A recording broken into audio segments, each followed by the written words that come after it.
Shalom, sahabat rehat yang kekasih dalam Tuhan. Selamat berjumpa kembali dalam Renungan Harian Toraya, edisi Jumat 28 November 2025. Sebelum kita membaca firman Tuhan, kita mohon pertolongan Tuhan dalam doa. Bapa pencipta langit dan bumi serta segala isinya, di pagi hari ini kami datang tunduk di hadapan hadirat-Mu yang kudus, mensyukuri segala berkat dan pengasihan-Mu dalam hidup kami. Mengawali aktivitas kami sepanjang hari ini Tuhan, kami mau membaca dan belajar dari firman-Mu. Tolong kami untuk mengerti dan memahaminya.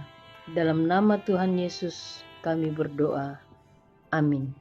Sahabat rehat yang kekasih, kita akan membaca firman Tuhan pada pagi hari ini dari Wahyu 22 ayat yang ke-8 sampai yang ke-21. Mari kita bersama-sama membaca dan mendengar. Dan aku, Yohanes, akulah yang telah mendengar dan melihat semuanya itu. Dan setelah aku mendengar dan melihatnya, aku tersungkur di depan kaki malaikat yang telah menunjukkan semuanya itu kepadaku untuk menyembahnya. Tetapi ia berkata kepadaku, "Jangan berbuat demikian. Aku adalah hamba, sama seperti engkau dan saudara-saudaramu, para nabi dan semua mereka yang menuruti segala perkataan kitab ini. Sembahlah Allah." Lalu ia berkata kepadaku, "Jangan memeteraikan perkataan-perkataan nubuat dari kitab ini, sebab waktunya sudah dekat. Barang siapa yang berbuat jahat, biarlah ia terus berbuat jahat. Barang siapa yang cemar, biarlah ia terus cemar. Dan barang siapa yang benar, biarlah ia terus berbuat kebenaran. Barang siapa yang kudus, biarlah ia terus menguduskan dirinya. Sesungguhnya aku datang segera dan aku membawa upahku untuk membalaskan kepada setiap orang menurut perbuatannya. Aku adalah Alfa dan Omega, yang pertama dan yang terkemudian, yang awal dan yang akhir. Berbahagialah mereka yang membasuh jubahnya. Mereka akan memperoleh hak atas pohon-pohon kehidupan dan masuk melalui pintu-pintu gerbang ke dalam kota itu.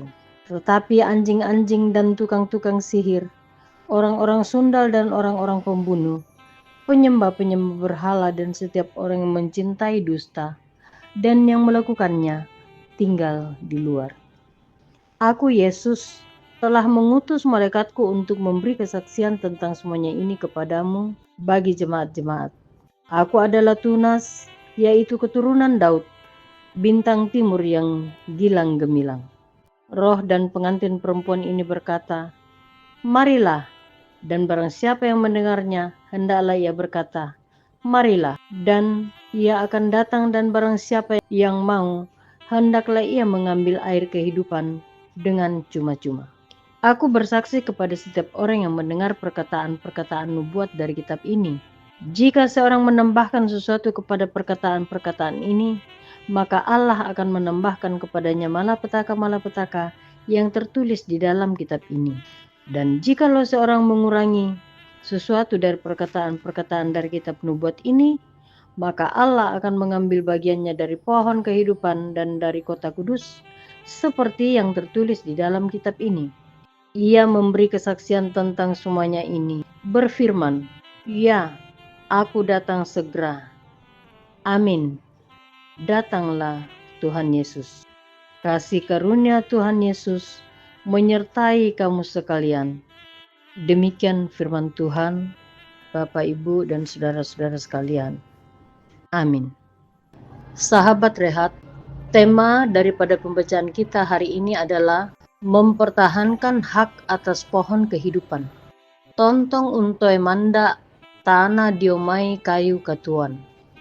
Jika kita mengamati kehidupan saat ini, saudara-saudara, kita seharusnya bisa meyakini bahwa kita sedang hidup dalam dunia yang terobsesi atau tertarik dengan editing atau penyuntingan yang dapat mengubah dan mengeluarkan yang tidak perlu atau sebaliknya, menambahkan yang kita rasa kurang. Contoh, ketika kita melihat foto kita, lalu mengubah bentuk tubuh menjadi lebih ramping, ataukah wajah agar terlihat lebih putih. Pada prinsipnya kita berusaha untuk menghapus ketidaksempurnaan. Sahabat rehat, Hal yang sama ini rupanya berlaku juga ketika kita membaca atau menafsir teks-teks Alkitab. Tidak sedikit pengkhotbah yang menyunting atau mengeluarkan tulisan-tulisan yang dianggap keras atau kasar saat didengar oleh telinga jemaat, sehingga digantikan dengan pemilihan kata-kata atau istilah-istilah yang dianggap lebih ramah, lebih sopan, atau yang tidak membuat telinga jemaat menjadi alergi. Namun saudara-saudara, tulisan apokaliptik atau penyingkapan Yohanes dari Pulau Patmos kepada ketujuh jemaat di Asia Kecil menolong kita untuk menyadari bahwa seorang Rasul Allah harus tegas dan berani dalam pemberitaannya, terutama jika itu berkaitan dengan keselamatan umat. Yohanes tidak segan-segan menyebut nama lawannya seperti yang tertulis di ayat 15 dan menegaskan bahwa orang-orang seperti itu tidak akan memperoleh hak atas pohon kehidupan. Dan dalam pasal 18 ayat 4, hal yang sama pernah ditegaskan, bahwa ia memanggil para pendengarnya untuk keluar dari keterlibatan budaya Romawi yang secara terang-terangan menempatkan kaisar sebagai sosok yang harus disembah seperti Tuhan.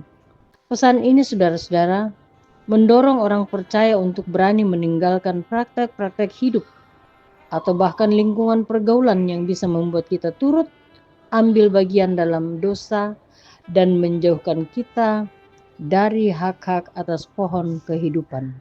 Atas pohon kehidupan yang asalnya dari Allah. Amin. Mari kita berdoa. Terima kasih Bapa di surga atas kesempatan bagi kami untuk belajar sedikit dari maksud firman-Mu.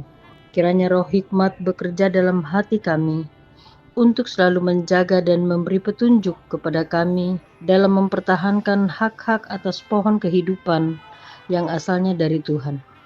Jangan sampai kami tertipu dengan kerap-kerlipnya cahaya dunia yang menyesatkan.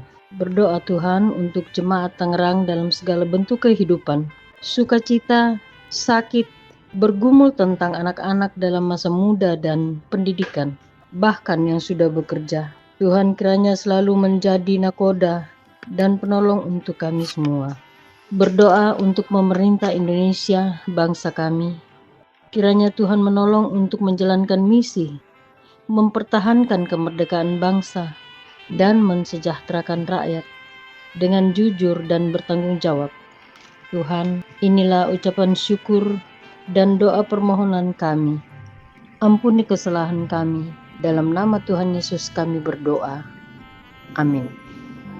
Demikian rehat kita pada hari ini, sahabat-sahabat sekalian. Tuhan Yesus memberkati.